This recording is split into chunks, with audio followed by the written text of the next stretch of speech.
गेली 32 वर्ष आम्ही हा शिवजयंती उत्सव साजरा करतो। आमचे वरिष्ठ ट्रेंड मॅनेजर ज्यांना आम्ही पूर्वी गार्ड म्हणायचो आणि आमचे मोटरमन बांधव आम्ही संयुक्तपणाने हा शिवजयंती उत्सव साधारण 1990च्या सुमारास हा सुरुवात केली होती आम्ही छोट्याशा स्वरूपात।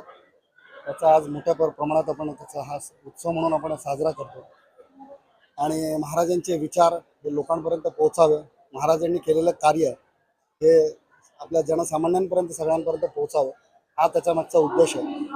आणि त्यासाठी आम्हाला सहकार्य करणारे आमचे हे डेकोरेटर बांधव नाखवा यांनी हे सगळं केलेलं आहे। त्या माध्यमातून हे या कार्यक्रमाला जवळजवळ आता 32वं वर्ष आमचं ह्या कार्यक्रमाचं आणि तेव्हापासून आम्ही हे सर्व आमचे ट्रेंड मॅनेजर जे लोकल वगैरे चालवतात किंवा मेल एक्सप्रेसवर काम करणारे जे ट्रेन मॅनेजर आणि मोटरमन बांधव आहेत आणि सगळे संयुक्तपणे हा जयंती उत्सव साजरा करतो। आज छत्रपती शिवाजी महाराजांची 396वी जयंती आहे।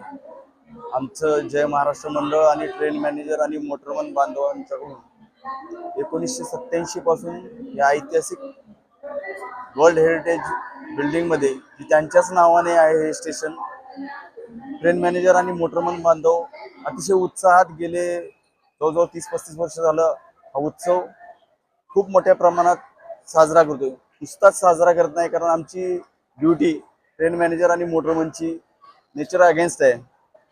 या सर्वांना तोंड देत रेस्ट हा खूप मोठा प्रॉब्लेम असतो, पण एक शिवाजी महाराज हे एवढं मोठं प्रेरणास्थान आहे जे आम्हाला एक वेगळीच ऊर्जा देऊन जातं। त्याचबरोबर आम्ही सर्व मंडळाचे सदस्य गड किल्ले संवर्धन, गड किल्ल्यांना भेटी, छत्रपती शिवाजी महाराजांचा आदर्श लोकांच्या पर्यंत पोहोचवण्यासाठी इथे सांस्कृतिक कार्यक्रम, मोठमोठ्या वक्त्यांचं